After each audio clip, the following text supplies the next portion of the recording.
Nama pedang ini Naga Puspa. Selamatkan dia. Jangan sampai jatuh ke tangan pendekar berwatak jahat.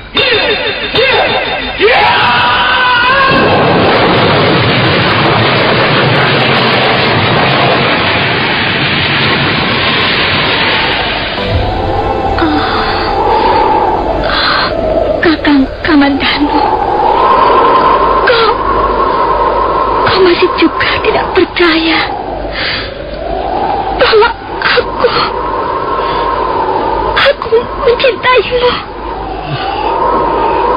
Mesin, maafkan aku, Mesin. Mesin. Mesin!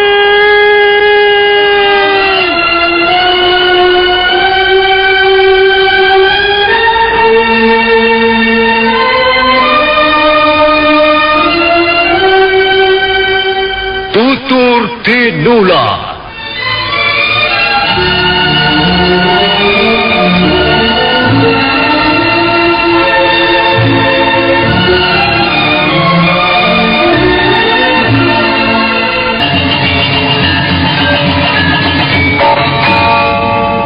Sandiwara ini didukung oleh pemain-pemain radio yang sudah ternama. Ferry Fadli, Ivone Rose, dan Eli Ermawati.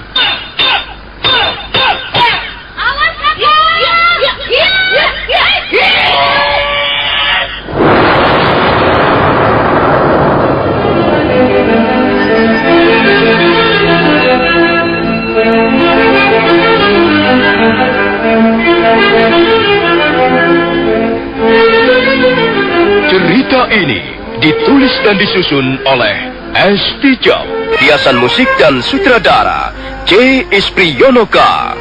Kali ini mengetengahkan episode ke-6 dengan judul Cahaya Fajar Menembus Hutan Tarik.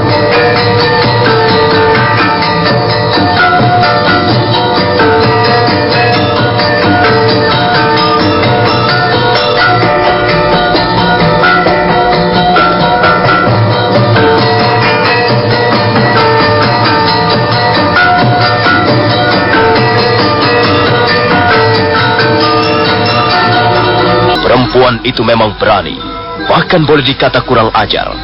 Dia berkacak pinggang di depan Kitalat Wajah. Suara tantangannya terdengar nyaring. Kitalat Wajah sebenarnya tergolong orang yang tidak mudah tersinggung atau marah. Tapi melihat sikap yang dipertontonkan perempuan itu di depan hidungnya, hatinya menjadi berdesir juga. Sementara dalam hatinya berkata bahwa perempuan yang sekarang menantangnya adu ilmu kanuragan tentulah bukan perempuan sembarangan. Kau jangan memaksaku berbuat yang tidak-tidak. Aku adalah seorang laki-laki.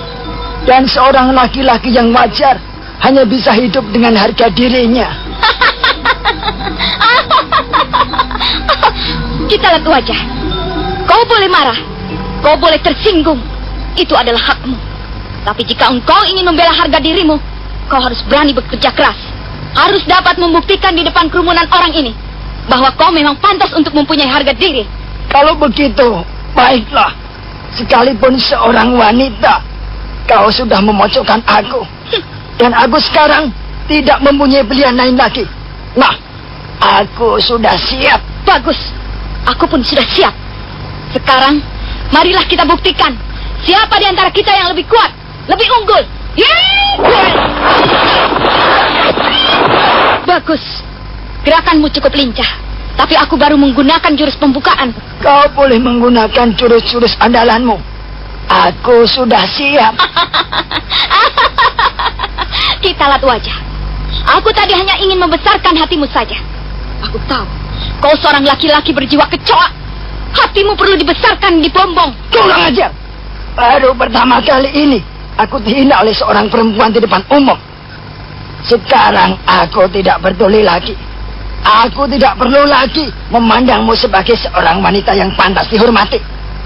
Aku akan bertarung habis-habisan. Nah, bersiaplah. Ya!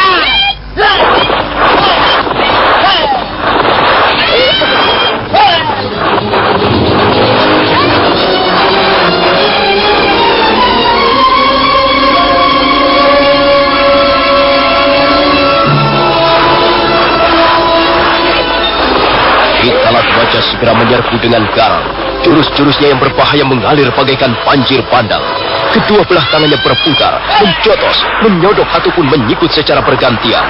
Demikian pula kedua belah kakinya tidak mau ketinggalan, menendang ataupun menyepak dengan sengitnya. Debu musim kemarau mengepul di arena gelanggang pertarungan. 15 jurus segera berlalu, tapi nampaknya Kitalat Wajah belum ada tanda-tanda akan bisa melumpuhkan lawannya. Ia terus memburu perempuan itu semakin gencar. Hatinya menjadi panas dan penasaran. Berulang kali serangannya dapat dipatahkan lawannya. Dan setelah menginjak jurus yang ke-20, nampak perempuan yang menjadi lawannya itu melompat mundur sambil berteriak nyaring. Cukup, Kitalat Wajah. Sekalipun kau kuras seluruh kemampuanmu, kau tidak bakalan bisa melumpuhkan aku. Sekarang gantian giliranku yang akan menyerang. Nah, lihatlah. Barangkali kau mengenal jurus apa ini.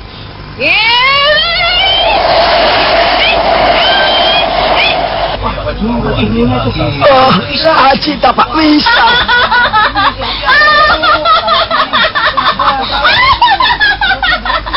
Rupanya kau pun sudah pernah mendengar jurus maut itu, Kitalat Wajah.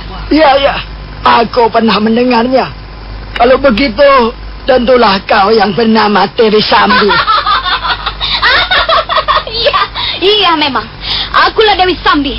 Sekarang bagaimana, Kitalat Wajah? Apakah kau masih tetap beranggapan bahwa wanita adalah makhluk yang lemah? Kukira kau harus memperbaiki pendapatmu yang keliru itu. Iya betul. Barangkali kau merupakan pengecualian, Dewi Sambi. Jadi bagaimana? Apakah permainan ini akan diteruskan lagi? Apakah kau masih akan tetap mempertahankan harga dirimu sebagai seorang laki-laki? Soal harga diri ini adalah soal lain lagi, Sambi. Bagaimanapun, aku harus membela harga diriku. Apapun yang akan terjadi, kau boleh merasa lebih unggul dariku, Dewi Sambi. Kau boleh merasa lebih hebat. Tapi Kitalat Wajah bukanlah manusia yang berjiwa kecoak. Bagus. Rupanya kau cukup malu untuk mengakui kelemahanmu. Tapi sayang sekali, sikap seperti itu harus kau bayar dengan mahal. Barangkali dengan nyawamu, Kitalat Wajah. Wanita cantik yang ternyata adalah Dewi Sambi itu menggosok-gosokkan telapak tangannya. Kemudian kedua belah lengannya terentang ke samping. Dia berdiri bagaikan seekor burung elang betina bertengger dengan seram di atas cabang pohon hutan. Dada Kitalat Wajah bergetar juga melihat pemandangan yang terpampang di hadapannya. Demikian juga wajah orang-orang yang menonton di tepi gelanggang menjadi tegang. Dewi Sambi menyeringai kecil. Dari mulutnya seperti terdengar desis seekor ular berbisa. Dan pandangan matanya yang tajam memancarkan kekuatan jahat yang licik. Kitalat Wajah, kalau kau dapat menyelamatkan diri dari gempuran jurus-jurus tapak wisaku ini, aku mengaku kalah. Aku akan berlutut di hadapanmu. Aku akan menyembah telapak kakimu. Dan selanjutnya, kau boleh merasa bangga menjadi seorang pendekar laki-laki yang tangguh. Nah, bersiaplah.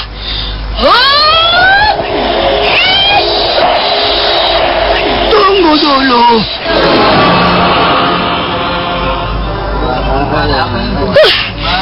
Siapa kau? Ayo minggir. Minggirlah. Kalau kau hanya ingin menonton permainan ini, cepat minggir. Berdirilah di tepian gelanggang ini. Dan jadilah penonton yang baik seperti lain-lainnya itu. Terima kasih atas peringatanmu, Dewi Sambi. Tapi aku turun ke tengah-tengah gelanggang ini sama sekali bukan untuk menjadi penonton. Apalagi penonton yang baik. Oh, apa kau ingin turut campur urusan kami? Kakang Talat Wajah adalah sahabat baikku. Begitu. Baiklah, kau turun ke tengah-tengah gelanggang ini. Pasti untuk menunjukkan rasa kesetiakawananmu kepada Kitalat Wajah. Benar, Dewi Sambi. Dan kukira rasa kesetiakawanan itu penting. Iya, memang. Rasa kesetiakawanan itu penting. Kalau begitu, aku pun tidak keberatan menghadapi kalian berdua sekaligus. Tunggu dulu, Dewi Sambi. Sebenarnya ada persoalan apa? Hah? Mengapa kau sampai berbaku hantam dengan Kakang Talat Wajah?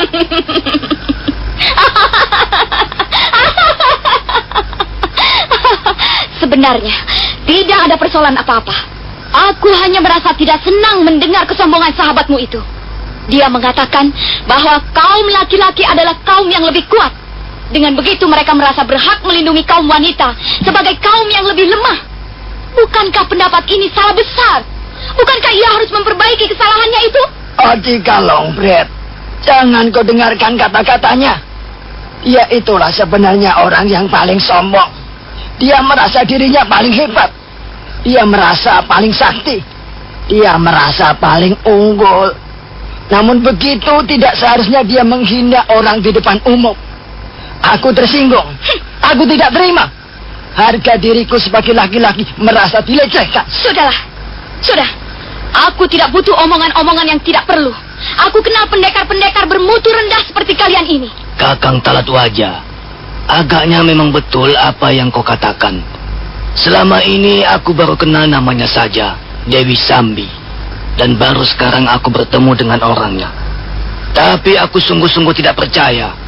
Dewi Sambi, seorang pendekar wanita yang terkenal cantik, ternyata sikap dan wataknya sama sekali jauh berbeda dengan kecantikan wajahnya. Kalau saja dia tidak sombong dan brutal, ia bisa menjadi istri seorang kepala desa yang baik. Kurang ajar. Kalian berdua akan segera tahu siapa Dewi Sambi.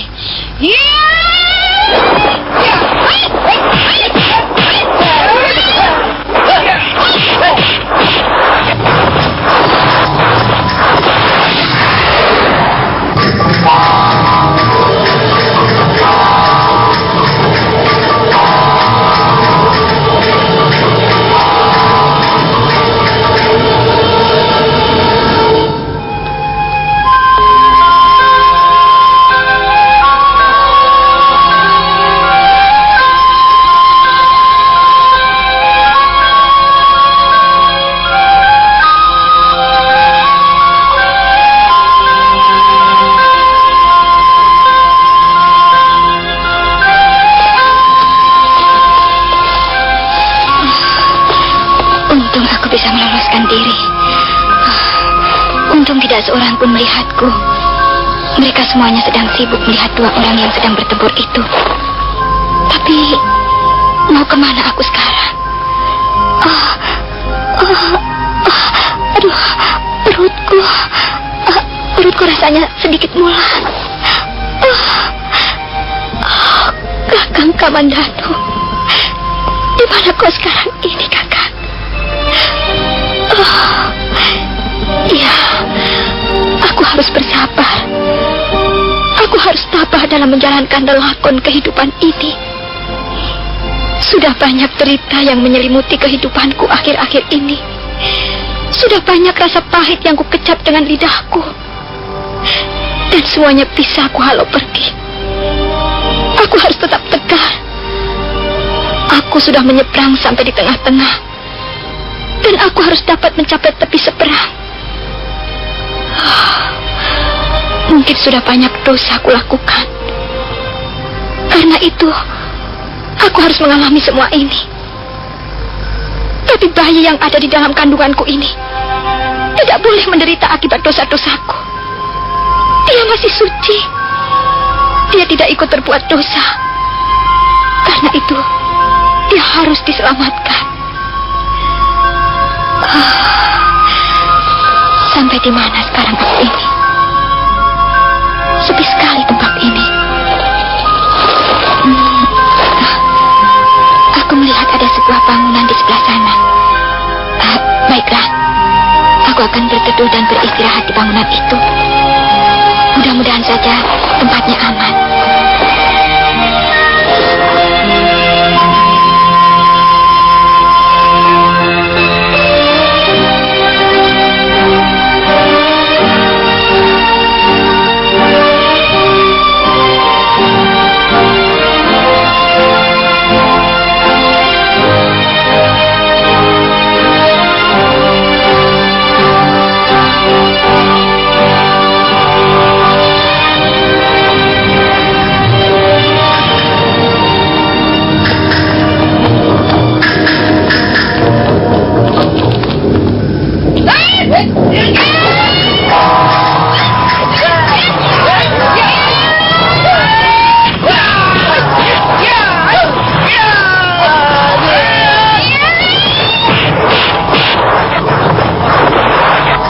Sementara itu, pertarungan antara Dewi Sambi melawan Ki Talatwaja yang dibantu oleh salah seorang temannya yang bernama Kalongbret masih terus berlangsung.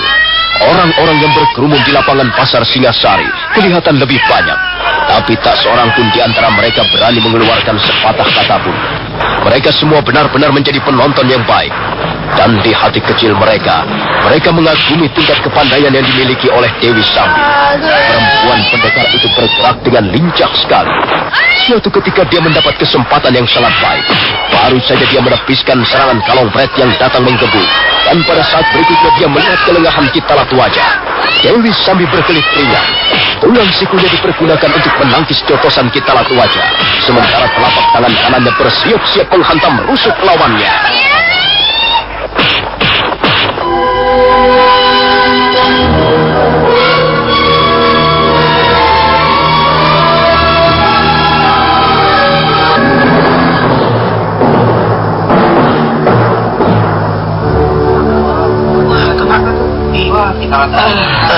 Kakang Talatwaja.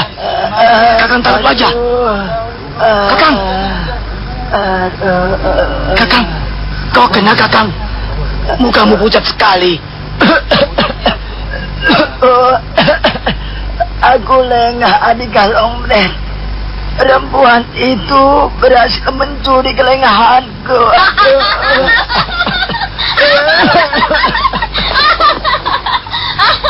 Ayo Kalongbret, kenapa kau berhenti? Kalau kau tidak segera memperbaiki sikapmu, maka nasibmu kemungkinan besar lebih buruk dari Ki Talatwaja. Kurang ajar. Perempuan setan. Kau mau pamer kepandaian. Tapi jangan kau kira aku akan menjadi gentar. Tidak. Sedikit pun tidak. Sekalipun aji pukulan tapak wisamu mampu meruntuhkan gundukan Bukit Karang, Kalongbret tak akan mundur barang setapak. Kau sudah mencederai harga diri kami. Kau sudah menikam kehormatan kami sebagai seorang pendekar laki-laki. Kalongbret. Kalongbret. Kukira apa yang kau miliki tidak lebih dari apa yang dimiliki temanmu itu. Ayo, ayo majulah segera. Mumpung Dewi Sambi masih berdiri di sini dengan aji tapak pisahnya. Kau akan segera tahu betapa tajamnya mata pedangku, Dewi Sambi. Tunggu dulu.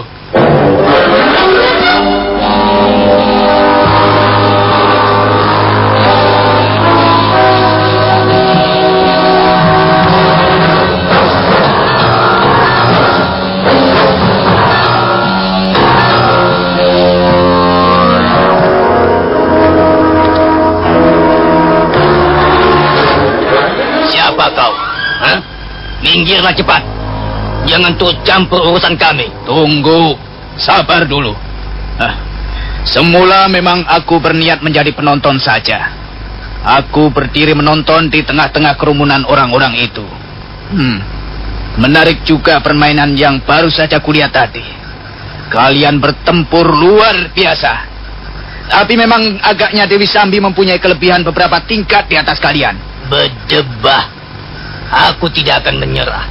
Bagaimanapun juga, aku harus bisa melintir batang leher perempuan setan itu. Minggirlah. Kau mau minggir atau tidak? Orang ini agaknya berhati panasan, Kakang Renteng. Agaknya memang begitu, Sambi. Jadi kalian berdua berteman rupanya. Ya. Benar, Kalongbret. Dewi Sambi ini adalah teman baikku. Tapi kau tidak perlu khawatir. Kami tidak biasa berkelahi dengan keroyokan. Apakah kau berminat menjajal ilmu pedang orang ini, Kakang? Iya. Kau sebaiknya istirahat dulu, Sambi. Keringkan dulu keringatmu di pinggir sana. Soal Kalongbret, serahkan saja padaku. Kalau begitu, baiklah, Kakang. Nah, kau dengar sendiri, Kalongbret. Agaknya nasibmu lebih mujur dari Ki Talatwaja. Kau mendapat kehormatan untuk bermain-main sebentar dengan sahabatku, Kakang Renteng.